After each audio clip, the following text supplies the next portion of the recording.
بسم اللہ الرحمن الرحیم۔ السلام علیکم۔ راز سے محبت پارٹ 3 چلیے شروع کرتے ہیں۔ شامر بھائی، میں نے سنا ہے آپ کی آواز بہت خوبصورت ہے، تو کیوں نہ کچھ اچھا سا گانا ہو جائے؟ تسمیہ نے صرف خواہش کی تھی، لیکن شامر کو تو موقع ملا تھا اپنے دل کی کیفیت کو اس واحد ایک انسان تک پہنچانے کے لیے جو اس کی بولی بہتر طریقے سے جانتی تھی، لیکن کچھ عرصے سے وہ اس کے الفاظوں کے پیچھے چھپے معنی نہیں سمجھ رہی تھی۔ ہاں شامر بھائی، پلیز کچھ سنا دینا۔ فضا، علیزے اور شاذر نے بھی ہاں میں ہاں ملائی تھی۔ شاذر نے در نجف کے ایکسپریشن دیکھے تھے، سرد اور سنجیدہ۔ پھر شامر کے ایکسپریشن دیکھے تھے جن میں ایک جذبہ تھا، کچھ پانے کی تسکین، کچھ کھونے کا ڈر، کچھ کہنے کی تمنا، بولنے کے لیے الفاظ کے چناؤ میں دشواری، ایک تذبذب تھا جسے کہہ دیا ہو تو کیا ہوگا اور اگر نہ کہا تو کیا ہوگا۔ شامر بہت دیر تک خاموش رہا تھا اور پھر بول پڑا، درد غم فراق کے یہ سخت مرحلے، حیران ہوں میں کہ پھر بھی ہم اتنے حسین رہے۔ اللہ رہے چشم یار کی میزبانیاں، ہر ایک کو ہے گمان کے مخاطب ہمیں رہے۔ اس عشق کی تلافی و مفاد دیکھنا، رونے کی حسرتیں ہے جب آنسو نہیں رہے۔ برستی بارش، خوبصورت رات، دلوں میں پلتے انوکھے سے جذبات، ساتھ پروان چڑھتی بے نام سی خواہشات، اس پر غنیمت اس کے دل میں سما جانے والی خوبصورت آواز۔ اس کی آواز وہاں موجود سبھی کو انوکھے سے احساسات سے دوچار کر گئی تھی، پر افسوس آواز اور منظر کا اثر در نجف کے دل پر بھی گہرا اثر چھوڑ رہا تھا۔ دل کی کیفیت ایک دم بہت بدل گئی تھی۔ شامر کا لہجہ، اس کے الفاظ، اس کا انداز بہت کچھ جتا رہا تھا۔ جب کچھ بتا رہا تھا، بہت کچھ بتا رہا تھا۔ اس کے الفاظ دل میں اتر گئے تھے، لیکن دماغ بار بار نفی کر رہا تھا۔ در نجف کا ضبط جواب دے رہا تھا، اس کی آنکھیں جھلملا رہی تھی، آنسو پلکوں کی باڑ توڑ کر رخسار پر بہہ نکلے تھے، جنہیں وہ بمشکل اندر اتار رہی تھی، لیکن پھر بھی وہ رخساروں پر بہہ نکلے تھے، کسی سے بھی نظریں ملائے بغیر، آنسوؤں کو ہاتھ کی پشت سے زور سے رگڑتی شاذر کی گاڑی کی جانب بڑھی تھی۔ باقی سب جو شامر کی آواز کو انجوائے کر رہے تھے، در نجف کے تاثرات اور وہاں سے چلے جانے سے شدت رہ گئے تھے، کیونکہ انہوں نے در نجف کے چہرے پر بارش کے پانی کے علاوہ اور کوئی بارش نہیں دیکھی تھی۔ نمکین بارش، جذبات کی بارش، جو بارش کے پانی کے ساتھ بہہ رہی تھی۔ شامر نے بے بسی سے اسے جاتے دیکھا تھا، اس کے دل کی بات در نجف تک پہنچ گئی تھی، جسے وہ نظر انداز کرتی وہاں سے چلی گئی تھی۔ شامر نے بھی ضبط سے آنکھیں بند کی تھی۔ اسے در نجف کا ایسے جانا ایک مرتبہ پھر سے برا لگا تھا۔ شامر اپنے آپ پر ضبط کرتا ہوا اپنی گاڑی میں جا کر بیٹھ گیا۔ یہ کیا تھا؟ علیزے نے ہوش میں آتے ہوئے بے یقینی سے پوچھا تھا۔ گھر چل کر بات کرتے ہیں۔ شاذر بھی علیزے کی بات پر ہوش میں آیا تھا اور سب کو گاڑی میں بیٹھنے کا کہا۔ اس مرتبہ شاذر کی گاڑی میں علیزے اور در نجف تھی، جبکہ شامر کی گاڑی میں تسمیہ اور فضا۔ گاڑی میں خاموشی چھائی تھی۔ در نجف بے آواز رو رہی تھی۔ ادھر شامر ہونٹوں کو سختی سے ایک دوسرے سے پسو پست کیے انتہا کی سنجیدگی سے کار ڈرائیو کر رہا تھا۔ دونوں گاڑیوں میں بیٹھے لوگوں کے ذہن میں بے شمار سوالات چل رہے تھے، جس کا جواب کسی کے پاس نہیں تھا سوائے شامر اور در نجف کے، لیکن ابھی بھی ان دونوں کی کنڈیشن ایسی نہیں تھی کہ ان میں سے کسی سے بھی کچھ بھی پوچھا جا سکتا تھا۔ اسی لیے خاموشی بہتر تھی، کیونکہ خاموشی کی بھی اپنی ہی ایک الگ زبان ہوتی ہے۔ محبت ایک گلاب کی طرح ہوتی ہے جو دور سے بھی خوشبو دیتی ہے، اور جن کو ہوتی ہے یا جن کے پاس ہوتی ہے انہیں مہکا کے رکھتی ہے۔ پھول مرجھا جاتے ہیں مگر محبت کبھی نہیں مرجھاتی، یہ وقت کے ساتھ ساتھ کھلتی اور بڑھتی رہتی ہے۔ اس کی خوشبو آس پاس کے لوگوں کو بھی معطر کرتی رہتی ہے۔ ایسا کبھی ہو ہی نہیں سکتا کہ محبت اور اس کی خوشبو دوسروں کے دلوں کو مصور نہ کرے یا ان کو خبر ہی نہ ہو۔ ایسے ہی یہ خوشبو پچھلے کئی سالوں سے تسمیہ نے در نجف کی صورت میں اپنے آس پاس محسوس کی تھی، جس سے وہ مسرور ہو جایا کرتی تھی۔ اب یہی خوشبو شاذر، فضا اور علیزے نے بھی محسوس کی تھی۔ در نجف کی ہی نہیں بلکہ شامر کی بھی محبت کو محسوس کر لیا تھا۔ ڈائننگ ٹیبل پر ناشتے کے لیے سبھی موجود تھے سوائے در نجف کے۔ کیونکہ اسے بہت تیز بخار تھا جس کی وجہ سے وہ اپنے کمرے میں آرام کر رہی تھی۔ سبھی نے اس کی طبیعت کا باری باری پوچھا تھا سوائے شامر کے، کیونکہ وہ آج جلدی آفس چلا گیا تھا۔ اس کے بعد سرور آفندی بھی جا چکے تھے، جبکہ شاذر نے کچھ دیر بعد آفس جانے کا فیصلہ کیا تھا، اور تب سے وہ چاروں روم میں بیٹھے رات کے واقعے کو ڈسکس کر رہے تھے۔ کیا آپ سب نے بھی وہی محسوس کیا جو میں نے محسوس کیا؟ فضا نے خاموشی کو توڑتے ہوئے کہا تھا۔ یہ کیسے ہو سکتا ہے؟ شامر بھائی اور در نجف ایک دوسرے سے محبت کیسے کر سکتے ہیں؟ شاذر بھی الجھ پڑا تھا۔ کیوں نہیں کر سکتے؟ تسمیہ نے گفی سے کہا۔ کیونکہ وہ دونوں تو لڑتے جھگڑتے رہتے تھے، ان دونوں کی آپس میں کبھی بنتی ہی نہیں تھی۔ علیزے نے بھی حیرانگی سے وضاحت دی تھی۔ آپ لوگوں کو کیا لگتا ہے وہ دونوں آپس میں کیوں لڑتے جھگڑتے رہتے تھے؟ تسمیہ نے وضاحت مانگی۔ بتایا تو تھا کہ ان کی آپس میں بنتی نہیں تھی، فضا نے کہا۔ ایسا بھی تو ہو سکتا ہے وہ اپنی فیلنگز کو چھپانے کے لیے ایک دوسرے سے جھگڑا کرتے ہو، اور لاسٹ ٹائم ہمارے پیپرز کے بعد بھائی اور در نجف مل کر مجھے کتنا تنگ کرتے تھے۔ شاذر کے مائنڈ میں ایک کلک ہوا اور اس نے اپنا پوائنٹ بتایا۔ ایگزیکٹلی، تسمیہ نے پرجوش انداز سے کہا۔ او مائی گاڈ، ہم لوگ کتنے بے وقوف ہیں، علیزے نے حیرت سے کہا۔ تو فضا اور شاذر نے بھی اپنی کم عقلی پر افسوس کیا تھا۔ بالکل ٹھیک کہتی ہے در نجف آپ تینوں کے بارے میں بے وقوفی میں پی ایچ ڈی کی ہوئی ہے آپ نے۔ تسمیہ نے شرارتی انداز میں در نجف کی بات دہرائی تو سبھی اسے گفی سے دیکھنے لگے۔ اب ایسے پروفیسر نہ بناؤ مجھے، اور زیادہ ہنسی آئیں گی، تسمیہ نے ہنسی کو دباتے ہوئے کہا، اور کمرے سے باہر آ گئی۔ باہر آتے ہی شاذر نے اس کی کلائی کو تھام کر اس کے جانے کی ہر کوشش کو ناکام بنایا تھا۔ چھوڑے، کوئی آ جائے گا، تسمیہ نے کلائی کو چھڑاتے ہوئے کہا۔ نہیں آتا کوئی، اور آپ کو بڑا تجربہ ہے محبت کے قیدیوں کو تلاش کرنے کا، شاذر نے اس کی کلائی پر دباؤ بڑھاتے ہوئے کہا۔ محبت کے قیدیوں کو تلاش کرنا اور ملوانا تو ثواب کا کام ہے، اسی لیے میں یہ کام کر رہی ہوں، تسمیہ نے عام سے لہجے میں جواب دیا۔ محبت کے قیدی تو ہم بھی ہے، ہمیں کب ملوا رہی ہے آپ؟ شاذر نے ہمیں پر زور دیتے ہوئے کہا۔ اچھا، آپ کو بھی محبت ہو گئی؟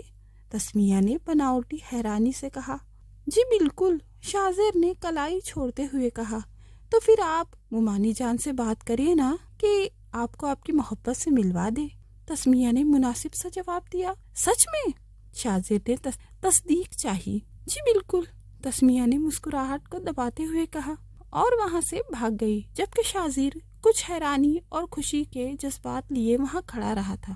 حجاب اور تسمیہ اپنے گھر شفٹ ہو گئے تھے۔ انگلینڈ سے ان کے شوہر احمد اور بیٹا حنین تبریزی واپس آ گئے تھے، اور آج ان کا ڈنر آفندی ہاؤس میں تھا۔ سرور آفندی اپنے کمرے میں موجود تھے جب دروازہ پر نوک ہوا۔ انہوں نے اندر آنے کی اجازت دی تو در نجف اندر داخل ہوئی۔ السلام علیکم بڑے بابا۔ وعلیکم السلام، کیسا ہے میرا بیٹا؟ طبیعت ٹھیک ہوئی یا نہیں؟ سرور آفندی نے اس کے سر پر پیار کرتے ہوئے نرمی سے کہا اور اسے اپنے ساتھ بٹھا لیا۔ کافی بہتر ہے، آپ بتائیں آپ کی طبیعت کیسی ہے؟ در نجف نے بھی نرم مسکراہٹ کے ساتھ جواب دیا۔ بس اپنے بچے کا چہرہ نظر آتا ہے تو میں بالکل ٹھیک ہو جاتا ہوں۔ اور آپس کی بات ہے، بخار کیوں ہوا تھا؟ سرور آفندی نے رازدارانہ انداز میں پوچھا۔ تھکاوٹ کی وجہ سے، در نجف نے عام سے لہجے میں جواب دینے کی بھرپور کوشش کی۔ 4 دنوں سے میری بیٹی کی تھکاوٹ ہی نہیں اتری، سرور آفندی اس مرتبہ لاڈ سے بولے تھے۔ بڑے بابا، کافی عرصے بعد کوئی ایونٹ اٹینڈ کیا ہے تو شاید اسی لیے زیادہ تھکاوٹ ہو گئی ہے، در نجف نے انہیں اطمینان کرنا چاہا، جس پر وہ مطمئن ہو گئے تھے۔ آگے کا کیا پلان ہے ویسے؟ مطلب؟ در نجف نے الجھتی نظروں سے انہیں دیکھا تھا۔ مطلب کہ اسٹڈی کمپلیٹ ہو گئی ہے تو کوئی جاب وغیرہ کرنے کا پلان ہے؟ نہیں بڑے بابا، فی الحال تو ریسٹ کرنا چاہتی ہوں، بعد میں سوچا جا سکتا ہے۔ تو جاب کے بارے میں بعد میں سوچ لیں گے۔ اب یہ بتائیے کہ شادی کے بارے میں کیا پلان ہے؟ در نجف ان کے سوال پر شاک رہ گئی تھی۔ شادی؟ شادی نہیں بڑے پاپا، ابھی تو سوچا ہی نہیں، در نجف نے لہجے کو حد درجہ نارمل رکھتے ہوئے کہا تھا۔ سرور آفندی نے اس کے چہرے پر تذبذب کو دیکھا تھا۔ چلیے، جب سوچ لے تو ہمیں انفارم کر دیجیے گا، ہم تب بات کر لیں گے، سرور آفندی نے اس کے سر پر ہاتھ رکھتے ہوئے کہا تو وہ مسکرا دی، اور تبھی دروازہ نوک ہو کر کھلا تھا تو دونوں نے دروازے کی جانب دیکھا جہاں شامیر کسی فائل میں محو نمودار ہوا تھا۔ بابا، یہ احسان بلڈنگ کی فائل ہے۔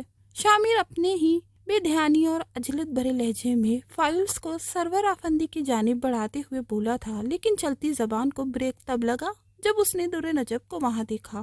در نجف سے اس کا سامنا 4 دن کے بعد ہو رہا تھا۔ دونوں کی نظریں یہ وقت ملی تھی۔ در نجف نے جلدی سے نظریں جھکائی تھی جس سے شامیر کے پیشانی پر بل نمودار ہوئے تھے۔ اب کیسی طبیعت ہے تمہاری؟ شامیر نے ایک کوشش کی، شاید وہ نظر اٹھا کر جواب دے دیں گی۔ بہتر ہے بڑے پاپا، آپ لوگ بیٹھے، میں چلتی ہوں، در نجف نے سرور آفندی کی جانب دیکھتے ہوئے کہا اور وہاں سے چلی گئی، جبکہ شامیر کے پیشانی پہ مزید بل گہرے ہوئے تھے۔ ہاتھ میں پکڑی فائل پر گرفت مضبوط ہوئی تھی۔ اس نے اس کے پشت پر گہری نظر ڈالی تھی۔ اس نے یہ دیکھے بغیر کہ سرور آفندی اس کے تاثرات بڑے غور سے دیکھ رہے تھے۔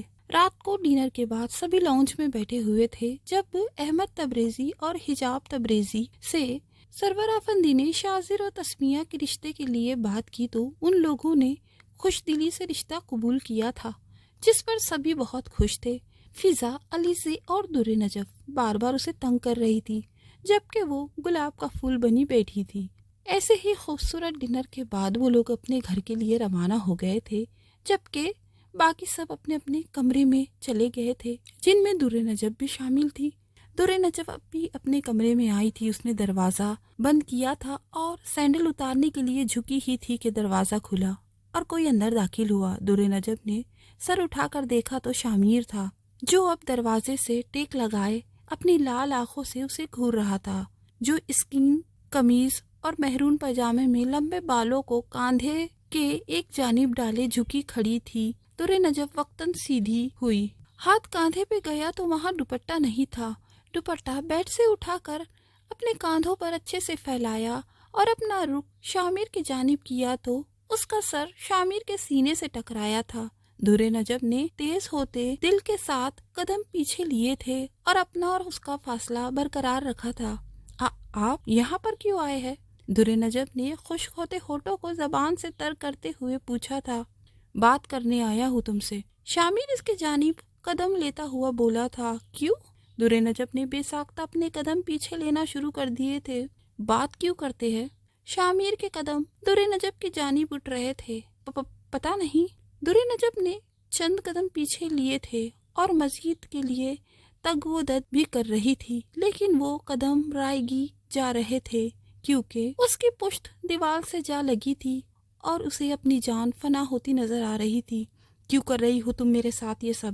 شامیر دیوار پر در نجف کے دونوں سائڈ پر اپنے ہاتھ رکھ چکا تھا اور اس کے جانے کے سارے راہیں بند کر چکا تھا، اور وہ اس کے چہرے پر نظریں گاڑے بند تان، یعنی اس تالاب کی طرح جو چاروں جانب سے گھرا ہوا ہوتا ہے جسے کھیت سیراب ہوتے ہیں، ویسے ہی در نجف کے وجود سے وہ اپنے دل سے روح تک کو سیراب کر رہا تھا۔ میں کیا کر رہی ہوں؟ در نجف نے گھبراتے ہوئے اس سے پوچھا تھا، جبکہ نظریں ابھی بھی اس کی آنکھوں پر جمائی تھی۔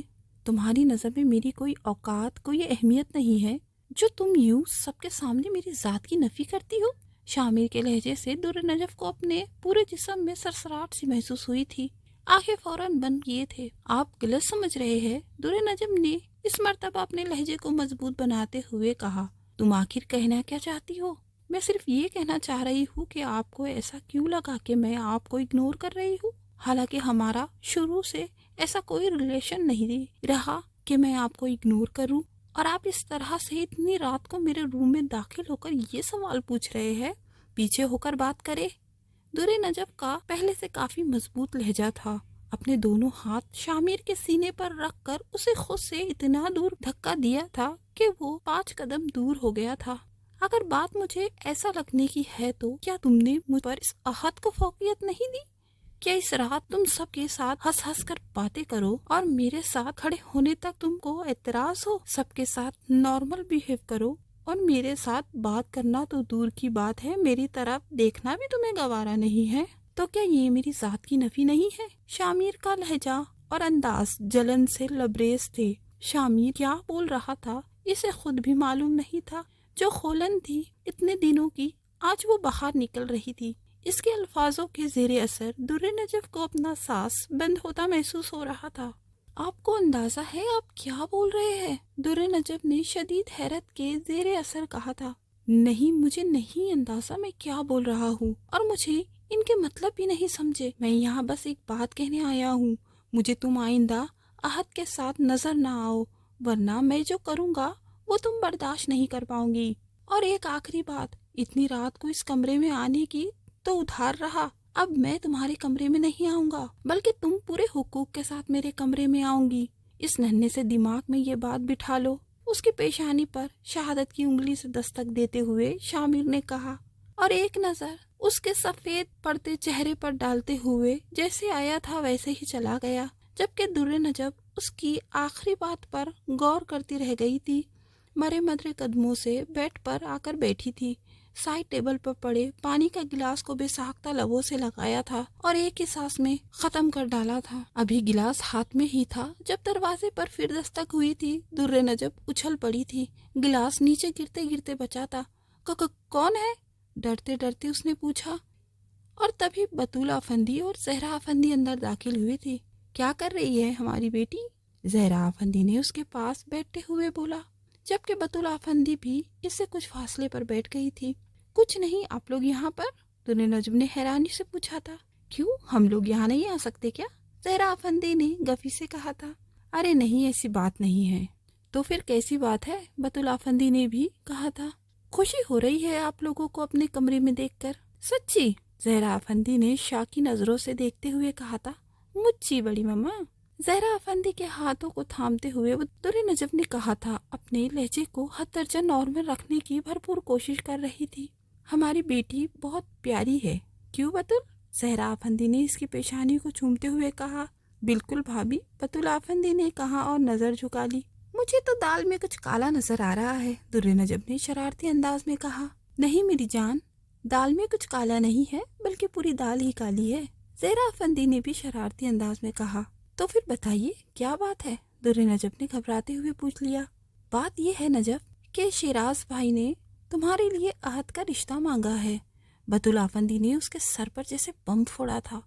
وہ حیران نظروں سے زہرا افندی اور بطول افندی کو دیکھ رہی تھی، ساتھ دماغ میں شامیر کی بات گھوم رہی تھی۔ لیکن نجب، ہم نے ہمیشہ تمہیں شامیر کے ساتھ دیکھا ہے۔ دوسرا بم بھی در نجب کے سر پر پھٹا تھا۔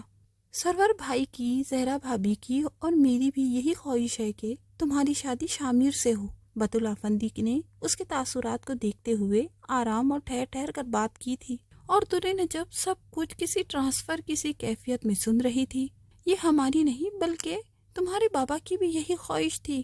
بچپن میں ہی تم دونوں کا رشتہ طے ہو گیا تھا، وقت گزرتا رہا اور تم بڑے ہو گئے، تمہاری اور شامیر کے جھگڑے ہی ختم نہیں ہوتے تھے، تو ہم سب نے یہی فیصلہ کیا تھا کہ اس بارے میں تم دونوں کو کچھ بھی نہ بتایا جائے، تمام باتیں تم سے چھپایا جائے، اور ہم ابھی اور کچھ وقت یہ باتیں چھپاتے، لیکن شیراز بھائی نے تمہارا ہاتھ مانگ کر ہمیں مجبور کر دیا کہ ہم ساری حقیقت تمہارے سامنے رکھے، اور تم ہی آخری فیصلہ کروں گی۔ بھائی صاحب بھی پہلے تمہاری مرضی کو ترجیح دے رہے ہیں، اسی لیے میں اور بھابھی تم سے اس موضوع پر بات کر رہے ہیں۔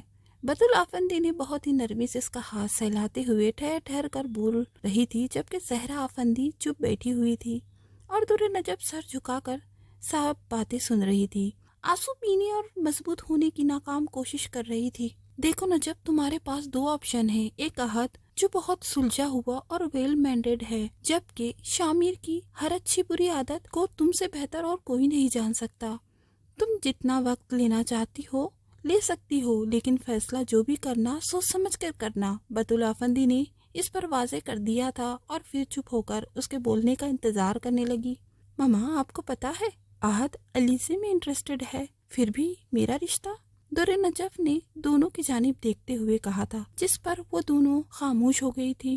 ہمیں معلوم ہے عہد اور علی سے کے بارے میں، اسی لیے تو ہم نے یہ فیصلہ تم پہ چھوڑا ہے، زہرا افندی نے پیار سے کہا۔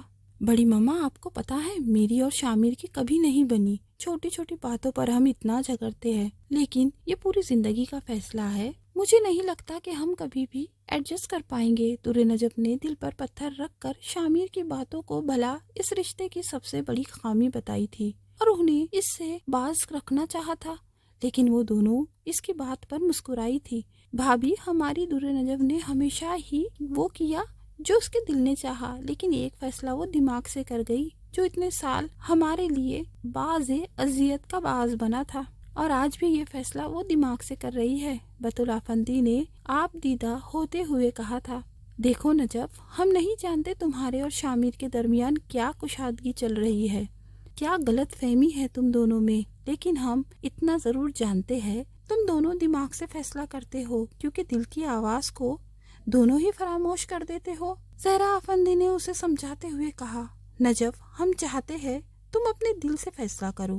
میں شامر کے لائق نہیں ہوں بڑی ماما، مجھ سے کئی گنا اچھی لڑکی کو ڈیزرو کرتے ہیں وہ، جس کی سوچ ان سے ملتی ہو، جن کی ذہنیت میں کسی قسم کا کوئی بھی تضاد نہ ہو۔ در نجف نے بے بسی سے ایک اور دلیل دی، تم سے بہتر کوئی ہو سکتا ہے اس کے لیے؟ زہرا افندی نے اس کی دلیل کو رد کر دیا، لیکن نجف، ہم مجبور نہیں کریں گے، تمہارا جو بھی فیصلہ ہوگا ہمیں بتا دینا، ہم تمہارے ساتھ ہیں، لیکن ہم اچھے کی امید رکھتے ہیں۔ بطول افندی نے اس کی بات کو کاٹ کر کہا تھا، اور مزید کوئی بھی بات کیے بغیر وہ وہاں سے چلی گئی تھی، جبکہ زہرا افندی اس کی پیشانی پر بوسہ دیا اور وہ بھی چلی گئی تھی، جبکہ در نجف اپنا گھومتا سر تھامی وہیں بیٹھی رہی تھی۔ علی سے احد، فضا اور حنین کی منگنی، جبکہ تسمیہ، شاذر اور در نجف اور شامر کے نکاح کی ڈیٹ فائنل ہو گئی تھی۔ آفندی ہاؤس میں تمام تقریبات ایک ہی دن منعقد کیے تھے۔ نکاح کی تیاریاں خوب زور و شور سے جاری تھی۔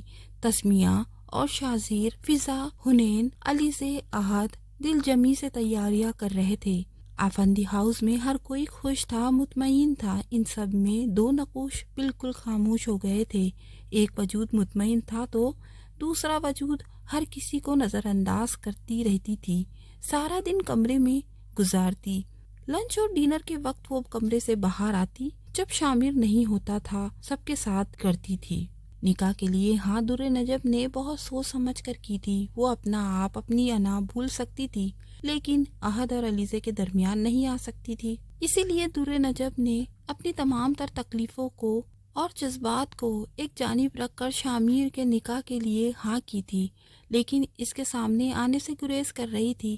یہ گریز کوئی شرم یا حیا نہیں تھی جو ہر بار کی طرح اپنی پست سوچ کی پستی میں ڈال دیتی تھی۔ شامر نے بہت کوشش کی اس سے ایک ملاقات کرنے کی یا اس سے بات کرنے کی، لیکن در نجف نے اس کی ذات کو نظر انداز کر کے رکھ دیا تھا۔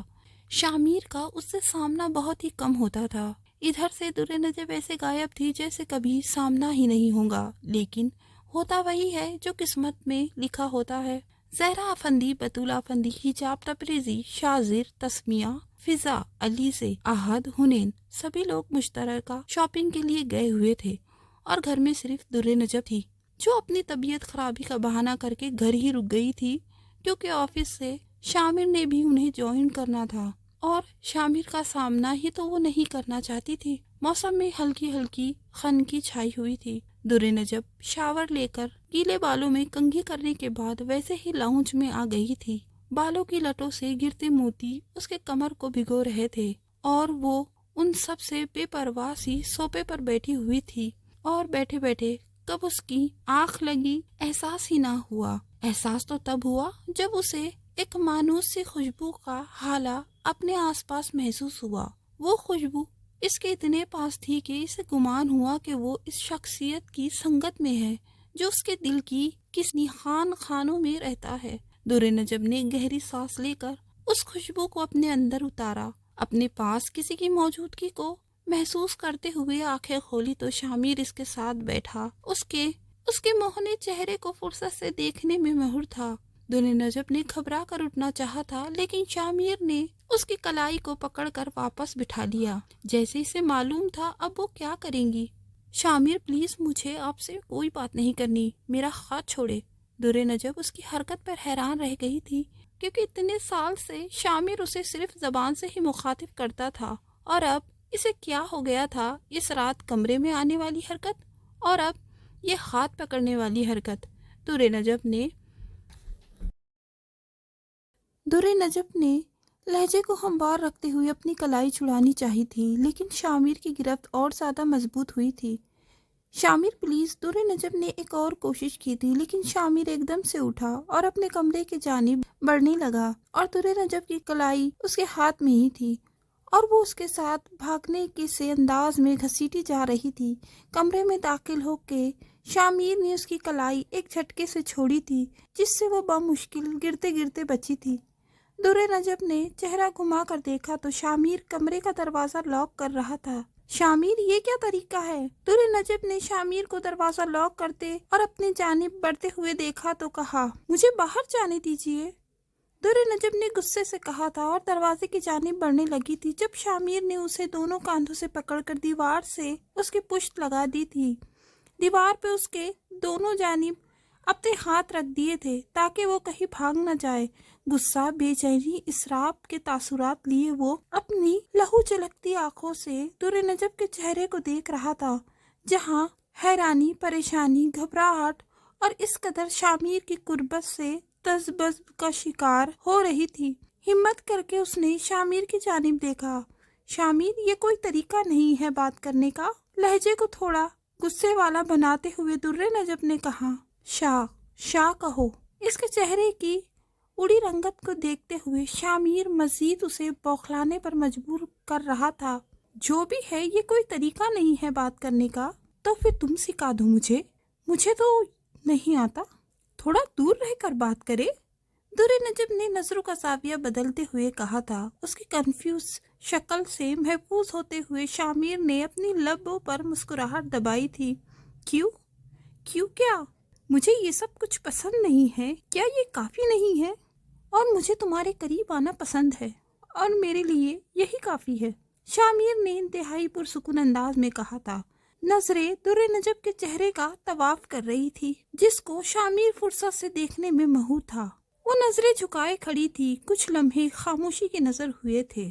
شامر، آپ یہ سب کچھ کیوں کر رہے ہیں؟ دور نجب نے خاموشی کو توڑتے ہوئے کہا، کیونکہ وہ شامر کی نظروں سے کنفیوز ہو رہی تھی۔ تم یہ سب کچھ کیوں کر رہی ہو؟ میں کیا کر رہی ہوں؟ دور نجب نے اس کی جانب دیکھتے ہوئے کہا، مجھے نظر انداز؟ میں کیوں آپ کو نظر انداز کرنے لگی؟ دور نجب نے نظریں چراتے ہوئے کہا، یہ تمہیں پتا ہوگا، یہ فالتو سوال ہے، کوئی اور سوال کرے۔ دور نجب نے بات بدلتے ہوئے کہا، کیونکہ اس کے پاس جو جواب تھا وہ شامر کو دینا نہیں چاہتی تھی۔ ٹھیک ہے، چھوڑ دیا، شامر نے کہا تو دور نجب نے سکا سانس لیا۔ کیا تم اس شادی سے خوش نہیں ہو؟ شامر کے سوال پر دور نجب کے چہرے کا رنگ یکلخت تبدیل ہوا تھا۔ نہیں، دور نجب نے سر کو نفی میں ہلاتے ہوئے کہا تھا۔ اس کے لیے یہ سوال بہت مشکل تھا اور اس کا جواب اس سے بھی زیادہ تکلیف دہ تھا، لیکن دور نجب نے پھر بھی دے دیا تھا۔ یہ انکار میری ذات کی نفی میری آنکھوں میں دیکھ کر کرو، میں اپنی بات دہرانے کی عادی نہیں ہوں۔ دور نجب نے شامر کی آواز میں موجود تکلیف کو محسوس کیا تھا، لیکن یہی وہ لمحہ تھا جب اسے کمزور نہیں ہونا تھا۔ ایک بار میری آنکھوں میں دیکھ کر یہ انکار کرو، شامر نے اس سے کہا۔ دور نجب کچھ پل خاموش رہی، شاید مضبوط کر رہی تھی خود کو۔ شامر کی آنکھوں میں دیکھا اور کہنے لگی کہ جب ہی شامر نے اس کے ہونٹوں پر انگلی رکھ کر اسے بولنے سے باز رکھا تھا، دور نجب افندی، تمہارے سینے میں جو چیز دھڑک رہی ہے نا، شاید اسے دل کہتے ہیں، لیکن تمہارے دل کی جگہ ایک پتھر نے لے لی ہے، اسی لیے میری آنکھوں میں دیکھ کر کہنے کی ہمت رکھتی ہو تم۔ لیکن دور نجب افندی، میرے سینے میں پتھر نہیں، دل دھڑکتا ہے۔ ایسا نہ ہو تمہارے انکار کی صورت میں یہ دھڑکنا ہی بھول جائے، شامر نے دکھ سے کہا تھا۔ دور نجب خاموشی سے پل کے جھکائے کھڑی تھی، شاید آنکھوں میں آئی نمی کو پیچھے ڈھکیلنے کی کوشش کر رہی تھی۔ ہاتھ رکھ کر دیکھو میرے دل پر، تمہاری اس قدر قربت پہ کیسے دھڑک رہا ہے، ایسا لگتا ہے جیسے ابھی بند ہو جائے گا۔ شامر نے دور نجب کا ہاتھ پکڑ کر اپنے سینے پر رکھ لیا اور اس کی بات کی تصدیق اس کے تیز سے تیز تر ہوتی دھڑکنیں تھی۔ شامر پلیز، دور نجب نے ہاتھ نکالنا چاہا تھا۔ نجب، تمہاری آنکھوں سے، تمہارے چہرے سے تمہارے دل کا حال بتا سکتا ہوں، کیوں خود پر ضبط کر رہی ہو؟ جو دل میں ہے کہہ دو، سب سننے کے لیے تیار ہوں، لیکن شرط یہ ہے کہ سب سچ ہو۔ شامر نے اسے کندھوں سے پکڑ کر کہا، دور نجب، تمہاری فیلنگز میں بہت اچھے سے جانتا ہوں، پھر مجھ سے ایسی بے رخی کیوں؟ بتاؤ نجب، آخر کیا وجہ ہے، بتاؤ۔ شامر اسے بولنے پر اکسا رہا تھا اور وہ جو کب سے خود پر ضبط کیے کھڑی تھی، شامیر کے سینے سے لگ کر بلک بلک کر رونے لگی تھی۔ اتنے سالوں کا غبار جو دل میں بھرا پڑا تھا اسے نکلنے کا راستہ مل گیا تھا۔ اتنی شدت سے در نجب روئی تھی کہ اس کی ہچکیاں بن گئی تھی، لیکن رونے کی شدت میں کوئی کمی نہ آئی۔ شامیر نے اس کے گرد بازوں کا خصار مضبوط کیا، لیکن اسے خاموش کرانے کی کوشش نہیں کی۔ در نجب کے دل کا غبار کچھ ہلکا ہوا تو در نجب نے بولنا شروع کیا۔ شامیر، میں آپ کے قابل نہیں ہوں، آپ مجھے ڈیزرو نہیں کرتے۔ آپ ایک ایسی لڑکی کو ڈیزرو کرتے ہیں جو بہت خوبصورت ہو، جس کی سوچ آپ کی سوچ کی طرح پاکیزہ ہو، جس کے ذہن میں آپ کے لیے کوئی شک نہ ہو۔ آپ نے بہت اچھا کیا تھا مجھے تھپڑ مار کر۔ آخر مجھے بھی تو پتا چلا کہ میں کیسی ہوں، میری سوچ کیسی ہے۔ لیکن خدا کی قسم شامیر، میں اس در نجب سے کافی مختلف ہوں۔ اپنے آپ کو بہت بدلنے کی کوشش کی ہے اور مجھے یقین ہے کہ میں بہت بدل گئی ہوں۔ اتنا سب کچھ بدل دیا ہے میں نے، بہت کچھ پیچھے چھوڑ دیا میں نے، لیکن آپ سے محبت کرنا نہیں چھوڑ سکی، یہ میرے بس میں نہیں تھا۔ شامیر، میری وجہ سے آپ بہت ہرٹ ہوئے تھے اس دن بھی معافی مانگی تھی میں نے، اور اب بھی معافی مانگ رہی ہوں۔ خدا را مجھے معاف کر دے۔ میں نے آپ پر بہتان لگایا، آپ پر کیچڑ اچھالا۔ میں آپ کے سامنے ہاتھ جوڑتی ہوں، مجھے معاف کر دے۔ در نجب نے روتے ہوئے اپنی اذیت، اعتراف محبت اور معافی مانگی۔ در نجب نے باقاعدہ شامیر کے سامنے اپنے ہاتھ جوڑ دیے تھے، جنہیں شامیر نے فوراً تھام لیا تھا۔ در نجب پلیز نہیں، مجھ سے معافی مت مانگو۔ ہاں، میں ہرٹ ضرور ہوا تھا اور تمہاری باتوں کی وجہ سے مجھے غصہ بھی آیا تھا، کیونکہ جس لڑکی کی تم بات کر رہی تھی وہ تو زین کی منگیتر تھی، جس کے کچھ دنوں میں شادی تھی، اور میں اسے یونی سے گھر ڈراپ کرنے گیا تھا۔ اور دوسری بات ہوٹلز کی، تو مجھے نہیں یاد کہ تم نے کب ہم دونوں کو دیکھا، لیکن ایک دن میں زین اور ان کے ساتھ ان کی شادی کی شاپنگ کرنے گیا تھا۔ بس تم اس وقت مجھ سے آرام سے پوچھتی تو میں سب کچھ بتا دیتا، لیکن جس رویے میں، جس انداز میں تم نے باتیں کہی مجھے، تو مجھے غصہ آ گیا، میرا ہاتھ اٹھ گیا۔ ان فیکٹ اس کے لیے تو مجھے معافی مانگنی چاہیے۔ شامیر اس کا چہرہ دونوں ہاتھوں میں تھامے ہوئے بولا تھا، جبکہ در نجب تو شرمندگی کی نہان خانوں میں ڈوب چکی تھی۔ شامیر، آپ مجھے ڈیزرو۔ در نجب نے بولنا چاہا، لیکن شامیر نے اس کی بات کاٹ دی۔ میرے لیے اس دنیا میں سب سے خوبصورت، پاک ذہنیت کی مالک، دل کی صاف، کردار کی پاک اور زبان کی سچی صرف تم در نجب آفندی۔ اور رہی بات کہ میں تمہیں ڈیزرو نہیں کرتا، تو یہ تمہاری غلط فہمی ہے، بلکہ تم میرے جیسے انسان کو ڈیزرو نہیں کرتی، شاید اسی لیے تم اس شادی سے انکار کر رہی ہو۔ شامیر نے اس کے لیے خوبصورت الفاظ استعمال کیے تھے اور وہ نم آنکھوں سے اسے دیکھ رہی تھی۔ میں تو خوش ہوں، لیکن آپ خوش نہیں ہیں۔ روندی آواز شامیر کو سنائی دی تھی۔ جتنا میں خوش ہوں اس شادی پر شاید ہی کوئی خوش ہو، جسے میں نے تہجد کی نمازوں میں مانگا، میرے خدا نے مجھے وہ نواز دی ہے، یا ایسا کہنا بہتر ہوگا کہ عطا کی ہے۔ آپ سچ کہہ رہے ہیں؟ اتنے نازک وقت میں بھی میں تم سے جھوٹ بولوں گا؟ شامیر نے اس کے آنسو صاف کرتے ہوئے کہا۔ آپ نے کبھی بتایا نہیں؟ کیسے بتاتا؟ ہر وقت تو تم جھگڑا کرتی رہتی تھی مجھ سے، اور ویسے بھی یہ میرا راز تھا، میری محبت کا راز محبت۔ شامیر نے اس کے ہاتھ پکڑتے ہوئے کہا تو شامیر کے خوبصورت اظہار در نجب کے ہونٹوں پر مسکراہٹ دوڑ گئی تھی۔ اب سے یہ ہم راز ہے اپنی محبت کے۔ شامیر کے کہنے پر در نجب نے اسباب میں سر ہلایا تو شامیر نے اس کے ہاتھ پر اپنی گرفت مضبوط کی اور باہر کو قدم بڑھائے تھے۔ تم خوش ہو؟ شامیر نے مسکراتے ہوئے پوچھا تھا۔ در نجب مسکراہٹ کو دباتے ہوئے شامیر کے قریب ہوئی اور اس کی ٹائی کی نوک کو صحیح کرتے ہوئے سنجیدگی سے بولی، خوش تو ہوں، لیکن مجھے افسوس ہے کہ احد جیسے کمال شخصیت کے بندے سے میں نے شادی سے انکار کر دیا۔ شامیر اس کی بات پر حیران رہ گیا تھا، جبکہ در نجب کی آنکھوں میں ناشتی شیطانی کو دیکھا۔ تم مذاق کر رہی ہو؟ بالکل شامیر، میں مذاق کر رہی ہوں، در نجب نے مسکراتے ہوئے کہا، جبکہ 5 قدم کا فاصلہ بڑھایا۔ تمہیں آج میں نہیں چھوڑوں گا۔ 27 سال سے ناک میں دم کیا ہوا ہے، اس کا حساب تو تم اب دوں گی۔ ہاتھ آ جاؤ ایک مرتبہ۔ شامیر نے اسے وارننگ دیتے ہوئے کہا۔ تو پھر پکڑ کر دکھائے، در نجب کہتے ہوئے وہاں سے بھاگ گئی تھی، جبکہ شامیر بھی اس کے پیچھے تھا۔ غلط فہمیاں دور ہوئی تو سب کچھ صاف نظر آنا شروع ہوا تھا۔ انسان ایسے ہی جب کوئی غلط فہمی ہو جائے تو بیٹھ کر حل کر لینا چاہیے، نہ کہ در نجب کی طرح جذبات میں بہہ کر کہ ایسے فیصلے کرنے چاہیے جو اپنوں کے لیے تکلیف کا باعث بنے۔ ان دونوں کے چہروں کی مسکراہٹ کو گھر کے اندر داخل ہوتی زہرا اور بطول آفندی نے دیکھا، جبکہ دونوں مائیں اپنے بچوں کی ان خوبصورت خوشیوں کے لیے خدا واحد کے سامنے شکر گزار تھی۔ The end. Please like, share and subscribe my channel. اللہ حافظ۔